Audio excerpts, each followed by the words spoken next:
আসসালামু আলাইকুম সুপ্রিয় দর্শক মণ্ডলী, আপনারা দেখছেন টাইম জিরো বিডি চ্যানেল। আমাদের আলোচনা যদি আপনাদের মনোভূত হয়, অনুগ্রহপূর্বক লাইক ও সাবস্ক্রাইব করে আমাদের পাশে থাকবেন। প্রিয় দর্শক মণ্ডলী, আমরা আজকে পর্যালোচনার সাথে কিছু গঠনমূলক সমালোচনা করার বিষয় নিয়ে আপনাদের সামনে হাজির হয়েছি। দর্শক মণ্ডলী, আপনারা লক্ষ্য করুন, যখন আমাদের কোনো আত্মীয় স্বজন কিংবা পরিচিত কেউ অসুস্থ অবস্থায় হসপিটালে ভর্তি হয়, আমরা তাদেরকে হসপিটালে কিংবা তাদের বাড়ি ঘরে দেখতে যাই।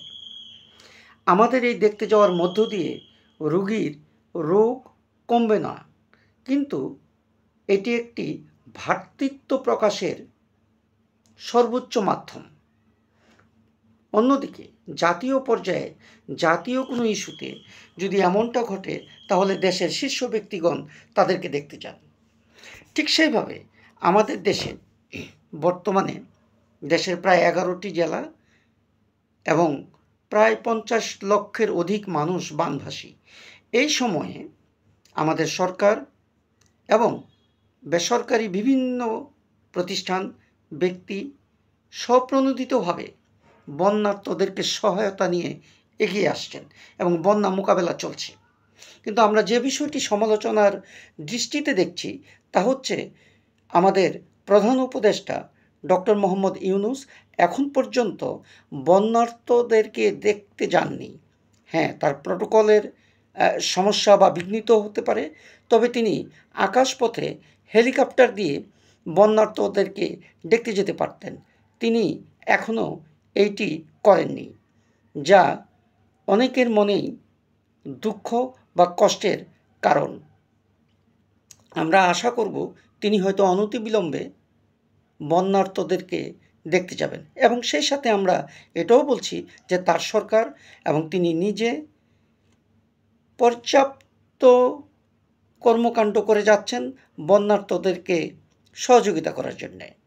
আমরা আরেকটি বিষয় আজকের ভিডিওতে আলোচনায় নিয়ে আসব, তা হচ্ছে গত 25শে আগস্ট রাতে আনসারদের সাথে ঘটে যাওয়া ঘটনা। দর্শক মণ্ডলী, আমরা ইতিমধ্যে জেনেছি যে আনসারদের যে দাবি দেওয়া ছিল তা সরকার মেনে নিয়েছে, এবং তাদের সমন্বয়কদের সাথে সরকারের দায়িত্বশীল উপদেষ্টার এবং উপদেষ্টা মণ্ডলীদের সাথে আলোচনা করে তারা সন্তুষ্ট হয়ে বেরিয়ে আসেন, এবং সেই সমন্বয়কগণ তাদের অন্যান্য সহকর্মীদেরকে বিষয়টি অবগত করান। কিন্তু তারপরেও দেখা যায় যে আনসারদের উশৃঙ্খলতা, এবং এক পর্যায়ে তারা সচিবালয় ঘেরাও করে আমাদের অনেকগুলো উপদেষ্টা মণ্ডলীদেরকে তারা অবরুদ্ধ করে রাখেন, সেই সাথে সচিবালয়ের কর্মকর্তা কর্মচারীদেরকে। খবর পেয়ে ঢাকা বিশ্ববিদ্যালয়ের সাধারণ ছাত্রগণ ছুটে আসেন, এবং ছাত্রদের সাথে ধাওয়া পাল্টা ধাওয়া ঘটে। এক পর্যায়ে সেই জায়গায় বাংলাদেশ আর্মি উপস্থিত হয় এবং পরিস্থিতি নিয়ন্ত্রণে আনেন, এবং প্রায় 350 আনসারকে গ্রেপ্তার করা হয় এবং তাদেরকে আদালতে সোপর্দ করা হয়েছে। আমরা ঠিক সেই মুহূর্তে বিভিন্ন মিডিয়া এবং সোশ্যাল মিডিয়াতে দেখতে পাই যে আনসারদের মধ্য হতে গুলিবর্ষণ করা হয়েছে। প্রশ্ন হচ্ছে, আনসারদের মধ্য থেকে গুলি আসলো কী করে? তারা আগ্নেয়াস্ত্র কোথায় পেলেন? এইটি হচ্ছে একটি মারাত্মক বিষয়। নিশ্চয়ই বিষয়টি বেরিয়ে আসবে। এই প্রসঙ্গে আজকে মনে পড়ছে জীবনানন্দ দাশের দেশপ্রেমের সেই কবিতার কয়েকটি চরণ। আবার আসিব ফিরে ধানসিঁড়ি তীর তীরে, এই বাংলায় হয়তো মানুষ নয়, হয়তো বা শঙ্খচিল শালিকের বেশে। ভালোবাসার, দেশপ্রীতির এই কবিতাটির মাথায় রেখে আমাদের ছাত্র জনতা বেশ কয়েকদিন যাবতই বলে আসছিল যে বিগত স্বৈরাচারী সরকার বিভিন্ন বেশে ফিরে আসতে পারে। হ্যাঁ, আমরা এবার দেখতে পেলাম যে সেই স্বৈরাচারী সরকারের প্রেতাত্মা ফিরে আসার চেষ্টা করছে। এবার ফিরে আসার চেষ্টা করলো তারা আনসারদের পোশাকে ভর করে। আমরা দেখতে পেলাম আনসারদের উর্দির নিচে স্বৈরাচারী সরকারের কঙ্কাল। পত্রপত্রিকায়, মিডিয়ায় এ বিষয়ে আলোচনার ঝড় উঠছে। আশা করি একটি বস্তুনিষ্ঠ তদন্তের মাধ্যমে বিষয়টি বেরিয়ে আসবে।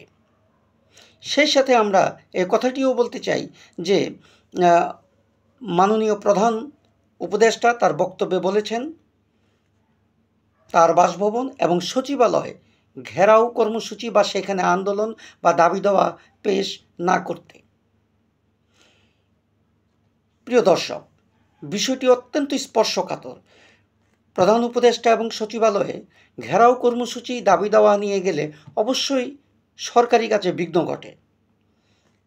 তাই ঢাকা মেট্রোপলিটন পুলিশ সাময়িকভাবে এই জায়গায় সভা সমাবেশ নিষিদ্ধ করেছে। এই জায়গায় আমরা একটি বিষয় সমালোচনা এবং আলোচনা করতে চাই যে বিষয়টি অত্যন্ত যৌক্তিক। সেই জায়গায় সভা সমাবেশ নিষিদ্ধ করা, আমরা বলবো যে স্থায়ী একটি নিরাপত্তা পরিবেশ বা একটি নিরাপত্তা বলয় তৈরি করা, যাহাতে এই এলাকাগুলোতে আর কখনোই দাবি দেওয়া ইত্যাদি কার্যক্রম করে সেই জায়গাগুলোকে বিঘ্নিত করার অপচেষ্টা হলে নস্যাৎ করা যায়। সেই জায়গায় একই সাথে আমরা সমালোচনা করে বলতে চাই যে বিগত সরকার পুলিশের মাধ্যমে বিভিন্ন জায়গায় মানুষের সমাবেশ করার অধিকারকেও সংকুচিত করেছিল, যা সরকারকে জনবিচ্ছিন্ন করে দেয়। তাই আমরা সমালোচনার সাথে এবং আলোচনার বিষয়বস্তু হিসাবেও বলতে চাই যে ডিএমপি কর্তৃক নিষেধাজ্ঞা উঠিয়ে নিয়ে বরঞ্চ সেই জায়গায় স্থায়ী নিরাপত্তার ব্যবস্থা করা, যাতে সেই জায়গাগুলিতে মানুষ আন্দোলনের কর্মসূচি নিয়ে কখনোই না যায়।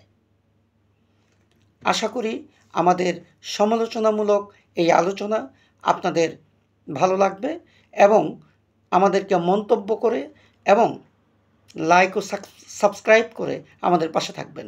ধন্যবাদ।